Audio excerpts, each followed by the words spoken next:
Hello guys, welcome to my channel Bong footballer. তো আজকে দেখো আমি পুরো রেডি হয়ে গেছি, আর এদিকে মা এখন রেডি হচ্ছে।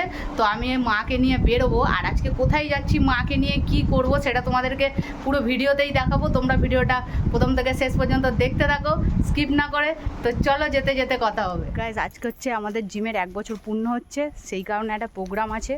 তো মাকে নিয়ে যাচ্ছি, মা যেতে চাইছিল না, মাকে জোর করে নিয়ে যাচ্ছি। গাইজ আজকে প্রোগ্রামে কি কি হয় না হয় সেটা তোমাদেরকে দেখাবো, আর তোমরা ভিডিওটা দেখতে থেকো, অবশ্যই তোমাদেরও ভালো লাগবে। তো চলো আমাদের সঙ্গে থাকো। আর এদিকে গাইজ আমি মাকে নিয়ে রিক্সাতে উঠে গেলাম।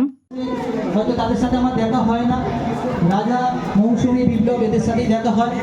গাইজ তারপরে এসে দেখি এদিকে প্রোগ্রাম শুরু হয়ে গেছে, আমি লেট করে এসেছি। এদিকে হিমাংশু, রঞ্জিতদা সবাই চলে এসেছে। আমি সকাল থেকে এখানেই ছিলাম, সাজাতে একটু দেরি হয়েছিল, তা বাড়ি গিয়ে আবার রেডি হয়ে এলাম। সোনাপুর স্পোর্টিং ক্লাবের ফ্যামিলিটা একটু বড় হয়েছে আমাদের নিয়ে। তোমার এটা কেমন লাগে? ভালো লাগে, কারণ কি আমার সব থেকে যেটা ভালো লাগে যে কুন্তলের যে এটা ফিটনেস যে ফ্যাক্টরের জন্য ও যা খাটে। গাইজ তারপরে আমাদের সোনারপুর স্পোর্টিং ক্লাবের অভিজিৎ কাকু কিছু বলার পর আমাদের জিমের 1 বছর আগে যে উদ্বোধন হয়েছিল তখন যা যা করা হয়েছিল সেগুলোই একটা ভিডিওর মাধ্যমে দেখানো হচ্ছে। তারপরে আমাদের ফিটনেস ফ্যাক্টর 1-এর একজন সদস্য ও ডান্স করে দেখালো, যদিও ও প্রফেশনাল ডান্সার না, ও এমনি বাড়িতে তুলে এই ডান্সটা প্রেজেন্ট করছে। তো মোটামুটি যখন এসেছিলাম ভারী ফিগারই ছিলাম, বাড়তি ফিগার ছিলাম। তো আমি যখন আমার ট্রেনারদের দেখলাম, মৌসুমী দি আছে, রাজা দা আছে, বিপ্লব দা আছে, দুঃখের বিষয় যে আমি কুন্তলদার কাছে কোনো ট্রেনিং করতে পারিনি, যেহেতু আমার সকাল ছাড়া হয় না। এই 3টে ট্রেনার আমাকে খুবই ভালো করে ধরে গাইড করে যেভাবে ট্রেনিং করছে। প্লাস আর গাইজ এদিকে বিক্রম দা আর অভয়কে ডেকে নেওয়া হয়েছিল তাদের এক্সপিরিয়েন্স শেয়ার করার জন্য। এই জিমের সঙ্গে ওরা অনেক দিন ধরে আছে, আর পায়েল আর সায়নী তো পুরো একদম 1 বছর ধরে আছে। যেই দিন উদ্বোধন হয়েছিল ওরা সেই দিন থেকে অ্যাডমিশন করিয়েছিল, তাই ওদেরকেও কিছু এক্সপিরিয়েন্স শেয়ার করার জন্য বলা হয়েছিল। ওরা এখানে 1 বছর ধরে ওয়ার্কআউট করে ওদের কি চেঞ্জেস হয়েছে বা ওদের মেন্টালি কতটা স্ট্রং আছে না আছে সব কিছু। তো তারপরে ওদের বলার পর এদিকে আমাদের জিমে ট্রেনিং করানোর ভিডিও চালিয়ে দেওয়া হলো যে কিভাবে কি ট্রেনিং করানো হয়। আর গাইজ আমাদের এই জিমটা পুরোটাই ফিটনেস এবং প্লেয়ারদের রিহ্যাব করার জন্যই এই জিমটা পুরো।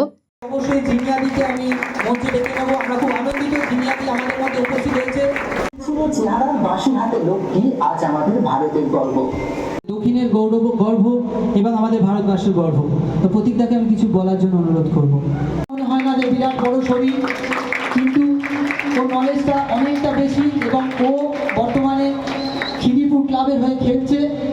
তারপর জিনিয়াদি আর প্রতীকদাকে সম্মানিত করার পর দাদা রাজাকে ডেকে নিল মঞ্চে। ঈশ্বর ট্রেনার করতে আমাকে সাহায্য করেছে, এর জন্য আমি গর্বিত। আগামী দিনও ফুটবল চালিয়ে যাবে, এটা আমাদের প্রত্যেকের প্রার্থনা থাকবে। আমি আরও একজন ট্রেনার বিপ্লবকে এই মঞ্চে ডেকে নেব। আমাদের সকলের প্রিয় ম্যাডাম মৌসুমী, সেও ন্যাশনাল প্লেয়ার, ফুটবল প্লেয়ার, তাকে আমি মঞ্চে রাখবো। তো আমি অবশ্যই এই 3 জনের মধ্যে প্রথমে রাজাকে দুসার কথা বলার জন্য অনুরোধ করব।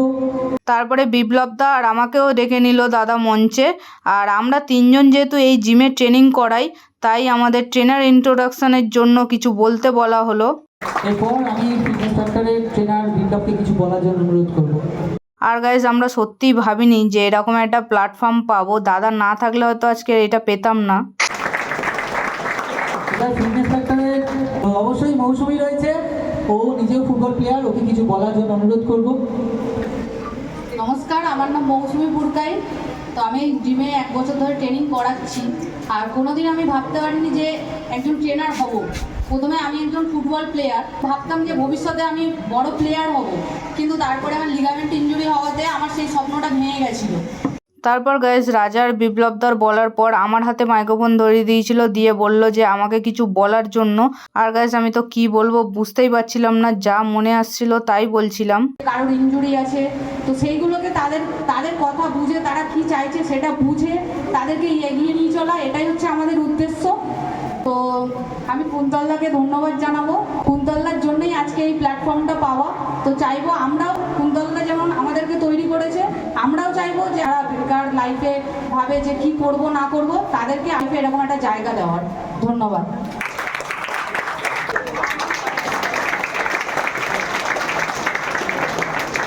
আমাদের তিনজনের সব কিছু বলার পর তারপর আমাদেরকে উত্তরীয় পরিয়ে একটু সম্মানিত করা হচ্ছিল তিনজনকে।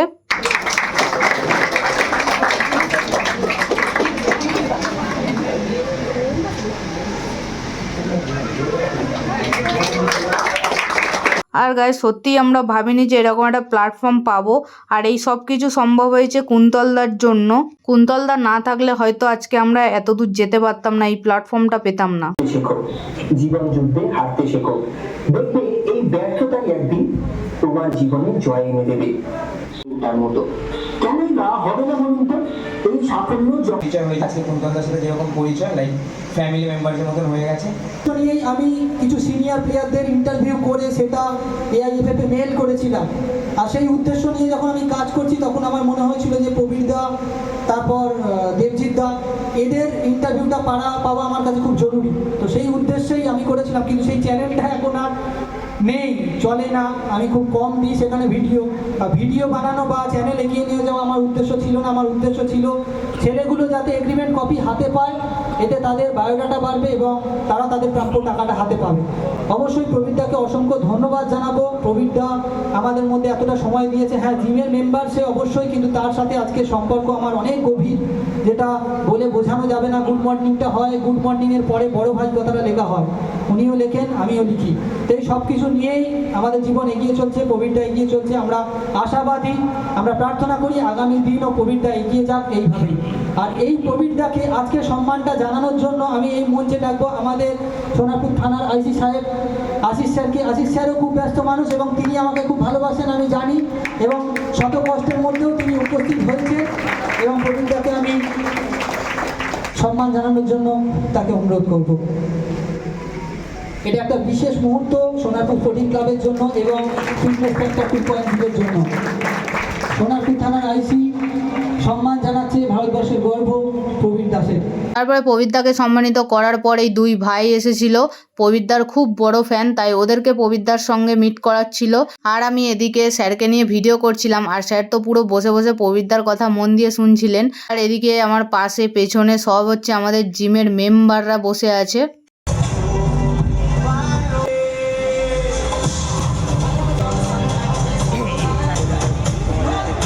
কেমন চিনি ফার্স্টের পাশে গেলাম, আওয়াজ হচ্ছে না কোনো? এ কি হতে পারে? একদম আওয়াজ নেই। আর এদিকে আমাদের ফিমেল নমিনেশন পর্ব শুরু হয়ে গেছিলো, আর এই নমিনেশনের মধ্যে তিনজন ছিল, পায়েল, সায়নী আর পায়েল বৌদি। তো দেখা যাক কে জেতে। ভিনিয়াদিকে একটু মঞ্চে আসতে বলবো এবং ভিনিয়াদি নিজেই এই নামটা বলবে।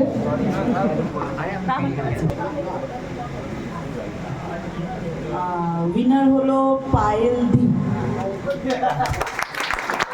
আরো একজন উপস্থিত নেই, তিনি এতক্ষণ ছিলেন, তিনি ব্যস্ত মানুষ, তার ফোন আসতে তিনি চলে গেছেন। ও ফিমেল নমিনেশন পর্বের পর শুরু হলো মেল নমিনেশন পর্ব। মেল নমিনেশনের মধ্যে তিনজন ছিল, বাট দাদার একটু কাজ ছিল বলে দাদা বেরিয়ে গেছে। সৌম্য, বিক্রমদা আর দাদা। দেখা যাক কে জেতে। আমি একবার প্রতীকদাকে মঞ্চে আসতে বলবো। প্রতীকদা আমাদের ফিটনেস সেন্টার 2.0 সদস্য, তাকে আমি আসতে। আর কঠিন লড়াইয়ে টিমিটা হচ্ছে উইনার, তাই তো? তিমিরদার ছবিটা এসেছিল, তিমিরদা এখানে উপস্থিত নেই। আমি তিমিরদার এই পুরস্কারটা নেওয়ার জন্য আরও একবার তিমিরদার ওয়াইফ, তাকে মঞ্চে আসতে বলবো।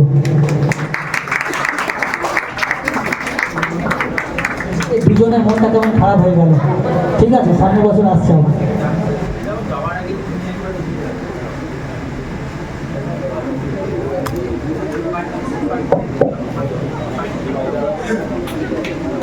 দাদা বৌদি দুজনে দুটো নিয়ে চলে গেল। আর কি জোরে হাততালি হোক, দাদা হাততালিটা কি জোরে হোক। তো গাইস, যেহেতু দাদা চলে গেছিল ওই কারণে বৌদি এসে দাদার প্রাইজটা নিয়ে নিল। তারপরে প্রতীকদার প্রবীরদাকে স্টেজে ডাকা হলো কিছু কোশ্চেন করার জন্য। আর এই কোশ্চেনগুলো আমাদের জিমের মেম্বারদের করা। আমিও একটা কোশ্চেন করেছি প্রতীকদাকে, তো চলো শুনে নাও কোশ্চেনগুলো কি কি।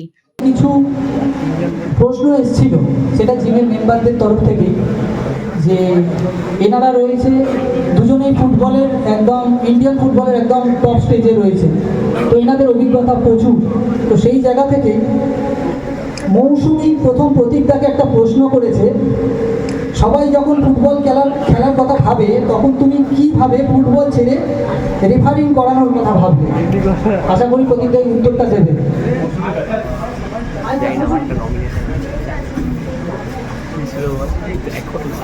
আসলে ব্যাপারটা ফুটবলটা ছোট থেকে খেলা, মানে বাঙালি ফুটবলটা তো ফুটবলের প্রতি মানে প্রচণ্ড ভালোবাসা বাঙালি প্রত্যেকটা বাঙালি বাড়ির ছেলে।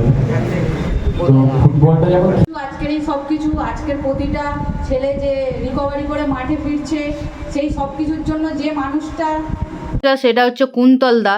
কুন্তলদাই হচ্ছে সেই মানুষ যে নিজের কথা না ভেবে প্রতিনিয়ত অন্যের কথা ভেবে যাচ্ছে, কিভাবে ইনজিওর প্লেয়াররা মাঠে ফিরতে পারে সেই কথা ভেবে যাচ্ছে, তাদের জন্য লড়াই করে যাচ্ছে, কলকাতা ফুটবলের জন্য লড়াই করছে, যাতে প্রতিটা ট্যালেন্টেড ছেলে তাদের নিজেদের প্রাপ্য সম্মান পায়, প্রাপ্য যোগ্যতাটা পায়। সেই জন্য দাদা প্রতিনিয়ত তাদের জন্য লড়াই করে যাচ্ছে। এতে দাদার কোনো নিজের স্বার্থ নেই, যাতে বাংলা থেকে আমাদের ভালো ভালো প্লেয়ার ওঠে এবং তারা একদিন দেশের জন্য যাতে খেলতে পারে, সেই জন্য দাদার এই লড়াই। তো গাইস, আমাদের প্রোগ্রাম শেষ হয়ে গেছে, এবারে কেক কাটিং হয়ে গেলে সব কমপ্লিট হয়ে যাবে। আর এদিকে কুন্তলদা, থানার আইসি স্যার, প্রবীরদা, সামাদদা, প্রতীকদা সবাই চলে এসেছে, একসাথেই কেক কাটছে। সত্যি গাইস, আজকের এই দিনটা খুবই ভালো লাগছে, খুবই আমরা এনজয় করলাম সবাই মিলে এই প্রোগ্রামটাকে। এটাই দেখে ভালো লাগছে যে এত বড় বড় মানুষজন আমাদের জিমে আসছে। আর গাইস, তোমাদের সকলের ভালোবাসা এবং সবার আশীর্বাদ থাকলে আমরা হয়তো আগামী দিনে আরও এগিয়ে যাব, আরও এরকম অনেক ব্রাঞ্চ খুলতে পারবো, যাতে সমস্ত জায়গার প্লেয়াররা এখানে রিহ্যাব করতে পারে। থ্যাংক ইউ সবাইকে, দেখা হবে পরের ব্লগে।